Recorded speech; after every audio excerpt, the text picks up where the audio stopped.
Assalamualaikum warahmatullahi wabarakatuh. Welcome back to my channel Jamal Official Vlog. Kali ini saya akan membahas pinjol ada modal mau ambil paksa tagihan di rumah nasabah. Nah, bagaimana nih bisa sampai terjadi mau ambil paksa tagihan? Simak videonya. Jangan pernah takut oleh ancaman dan teror dari DC pinjaman online.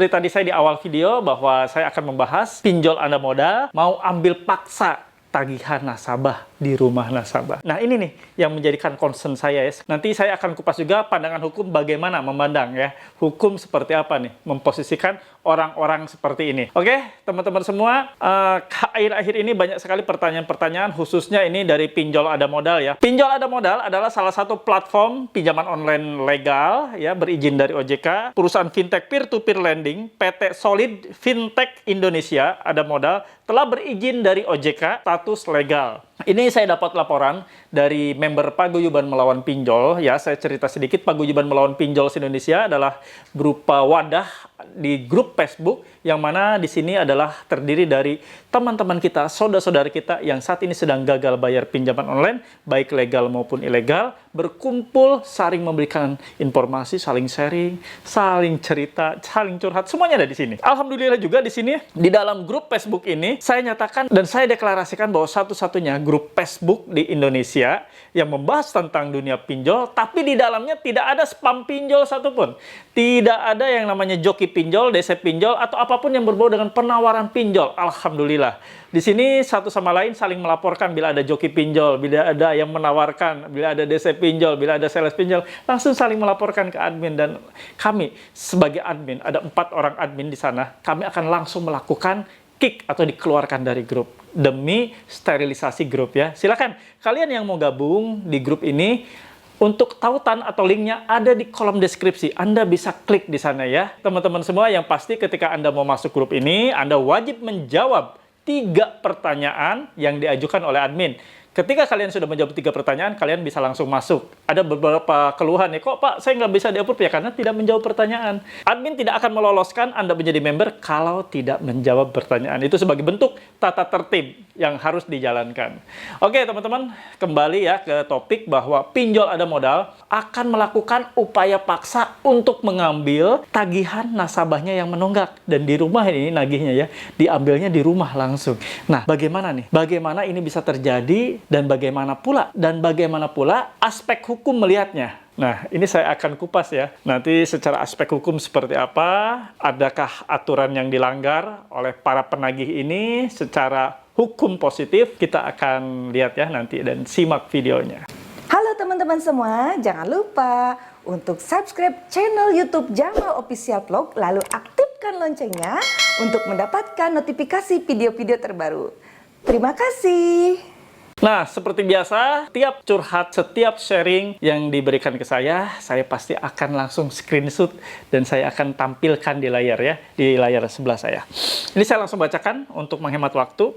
Dari 088293564908 ini nomor teleponnya ya, nomor telepon dari si DC yang tersebut. Judulnya pakai bold hitam. Jadwal penjemputan dana kolektor lapangan ada modal. Yang terhormat Bapak Ibu nasabah ada modal. Mulai ngaco. Kalau mau Bapak Ibu nasabah siapa namanya? Jangan nasabah ada modal. Nasabah ada modal banyak. Anda berarti bukan ditagih, Anda bukan nagih ke sini. Berarti salah. Ini aja udah keliru ya. Inilah yang saya bilang, SDM-nya tidak benar-benar dicari SDM yang mumpuni, dicari SDM yang berkualitas. Dengan nagih seperti ini aja udah belepotan ya. Kepada yang terhormat nasabah ada modal nasabahnya ribuan. Berarti ya, bapak atau ibu yang melaporkan ke saya ini ya boleh dibilang ya nggak usah digubris, orang bukan ke dia kok. Jadwal penagihan dana ke rumah oleh kolektor lapangan. Kelengkapan surat jalan emang mau ngambil barang. Aduh, ampun. Ya Allah. Emang mau nganter barang harus pakai surat jalan. Ada tuh surat tugas, bukan surat jalan. Surat jalan dibawa buat nagih.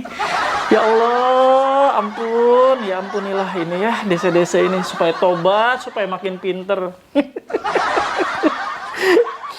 Di sini surat blacklist slik OJK. Sekarang begini logikanya.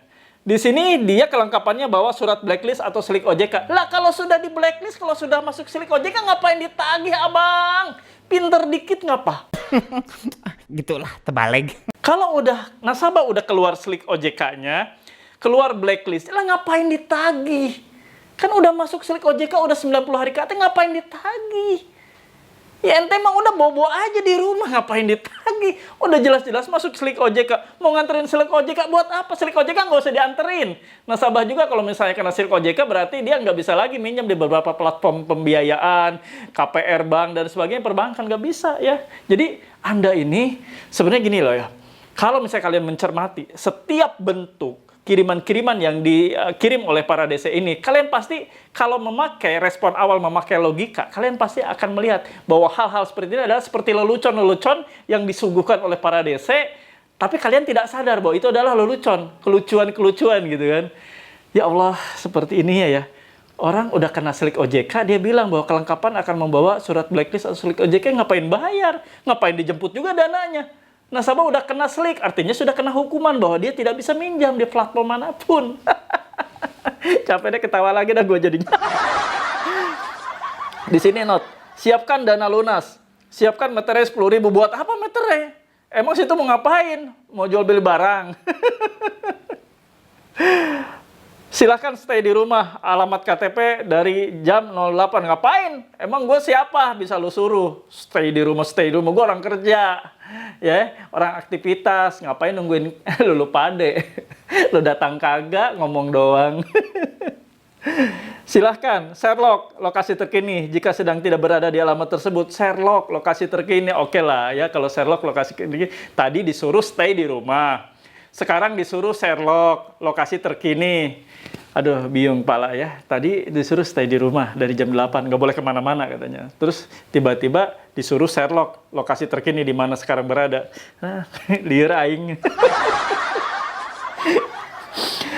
Penjemputan dana akan dilakukan sesuai SOP dengan koordinasi RT atau RW setempat. Dan apabila kondisi tertentu, kami pihak kolektor lapangan harus melakukan penagihan ke kantor atau perusahaan tempat nasabah bekerja, maka akan ada pendampingan dan koordinasi resmi dari pihak ARD perusahaan tersebut. Akan dilakukan pendampingan oleh RT, RW, Pak RT, Pak RW-nya lagi kerja, sibuk. Emang lu pada, cuman bisanya nakut-nakutin. Ngomong mau datang ke rumah, ngomong mau jemput dana, datang kagak. Ngomong doang. Gede bacot. Silakan lakukan pembayaran sekarang juga. Jika tidak mau kami jemput dana tunai ke lapangan dan proses blacklist BI checking. Lah, tadi bilang bahwa Anda membawa blacklist, membawa kelengkapan blacklist atau slik OJK. Nah, sekarang bila Anda tidak bayar sekarang juga, maka akan kami proses blacklist BI checking. Nah, ini kan ribet kan ya. Jadi ada dua pernyataan yang bertolak belakang.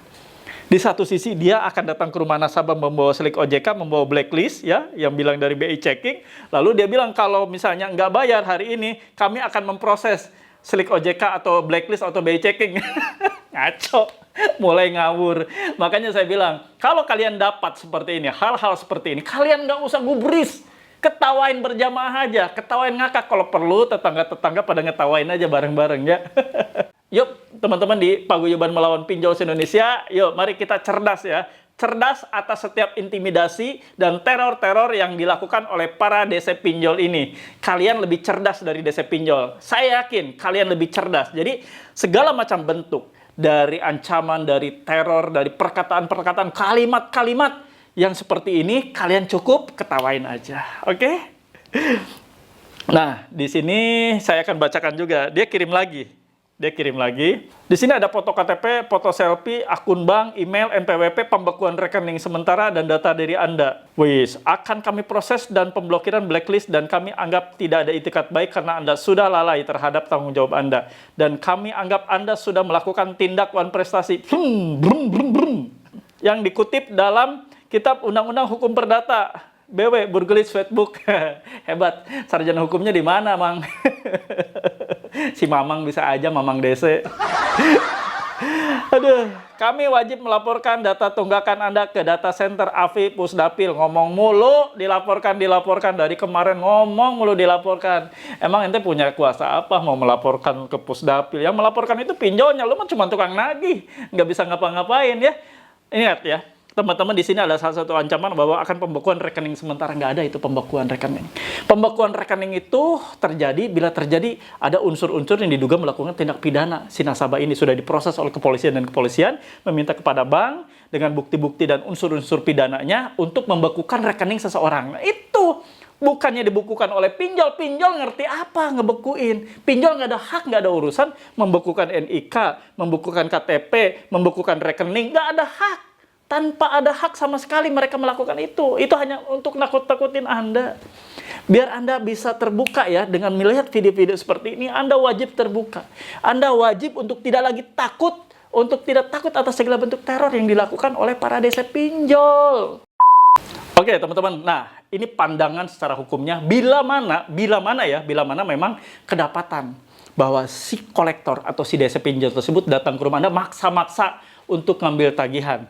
Tapi perlu diingat sebelum saya bahas ke sini ya, sebelum bahas masuk ke aspek hukumnya, saya juga akan kasih tahu setiap bentuk pembayaran pinjaman online Anda wajib dibayar melalui virtual account. Sekali lagi saya bilang wajib melalui pembayaran virtual account. Tidak boleh melakukan secara cash.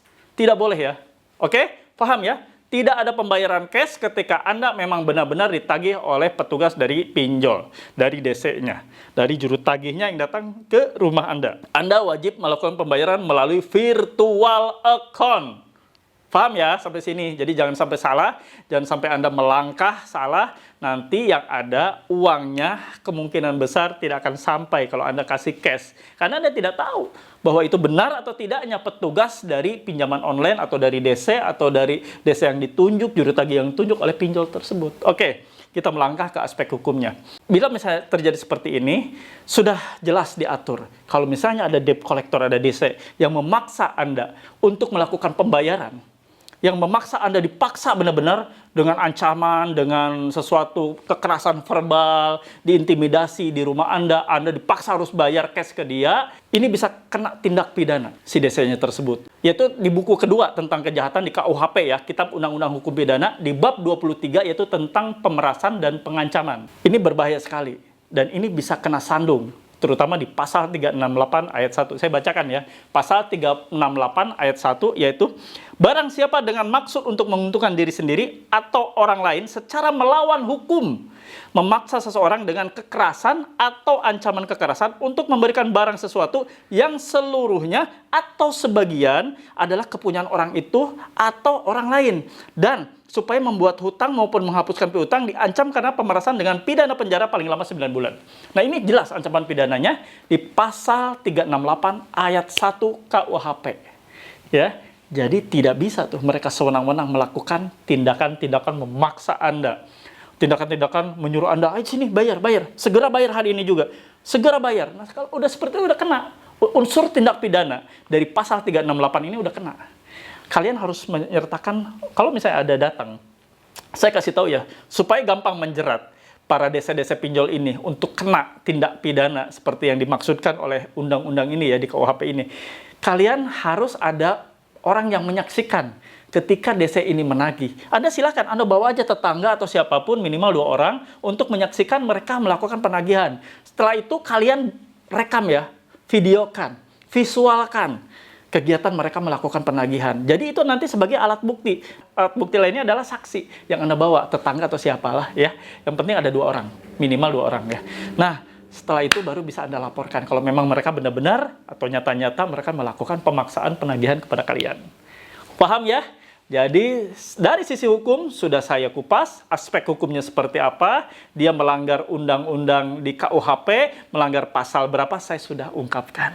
Tinggal Anda sekarang memiliki keberanian, nggak usah lagi takut. Itu kan tadi kan lelucon ya, lucu banget gitu.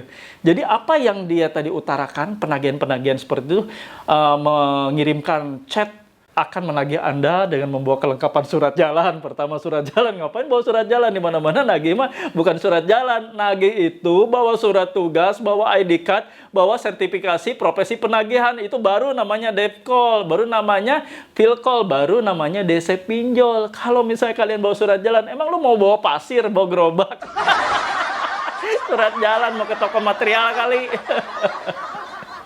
Oke teman-teman, terbuka ya bahwa segala bentuk macam pengancaman, segala bentuk macam intimidasi teror, kalian harus mulai peka sekarang. Kalian harus mulai logis sekarang. Setelah menonton video-video saya harap kalian bisa semakin pinter. Kalian bisa semakin tidak takut, tidak gentar. Oke teman-teman semua? Halus bisa. Wow, saya yakin kalian bisa semakin smart lagi sekarang ya, tidak lagi ada rasa takut. Bagi yang sudah paham dengan video-video saya seperti ini, bagi yang sudah paham di video kali ini, kalian harus bisa menulis di kolom komentar, saya bisa, saya tidak takut. Tulis ya, segera ya di kolom komentar, saya bisa, saya tidak takut. Sekali lagi, saya bisa, saya tidak takut. Itu sebagai bentuk afirmasi positif buat kalian, bahwa kalian bisa dan kalian tidak takut. Jadi kalian bisa menghadapi DC kalaupun datang ke rumah dan kalian tidak takut. Apa yang mesti ditakutkan? Apa yang harus ditakutkan? Untuk seorang DC pinjol yang juga manusia seperti kita, makan nasi bukan makan paku, bukan makan beling. Nah, makan nasi sama-sama mereka juga, mereka bekerja. Mereka memang pekerjaannya seperti itu. Pekerjaannya melakukan intimidasi, melakukan pengancaman untuk memperoleh target mereka agar target mereka tercapai. Mereka ditugaskan oleh perusahaannya untuk sesuatu target atau beban tagih yang harus mereka jalankan. Nah, Anda jangan mau ada di kumparan target mereka untuk Anda bisa diintimidasi, bisa untuk Anda dilecehkan, bisa untuk Anda ditakut-takuti. Anda sekarang sudah pinter, sudah nonton video-video saya. Tentunya Anda akan berubah.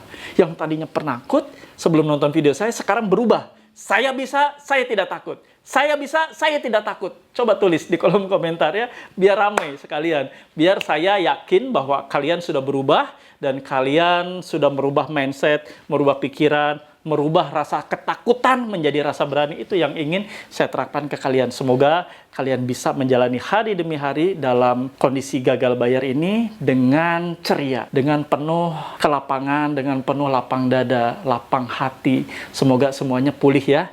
Dan semoga Anda, bila memang Anda memiliki dana untuk melunasi, silahkan saja Anda lunasi. Tapi jangan sampai Anda melunasi hutang dengan hutang lagi atau gali lubang tutup lubang. Jangan sampai itu terjadi, bahaya, bisa habis Anda. Oke teman-teman semua, terima kasih yang saat ini masih setia menonton video-video saya. Semoga apapun video yang saya sajikan memberikan motivasi yang kuat buat kalian, menjadikan booster mental yang kuat buat Anda semua yang menonton video saya. Dan semoga kalian di masa keterpurukan seperti ini, Allah angkat kembali. Allah angkat mental Anda.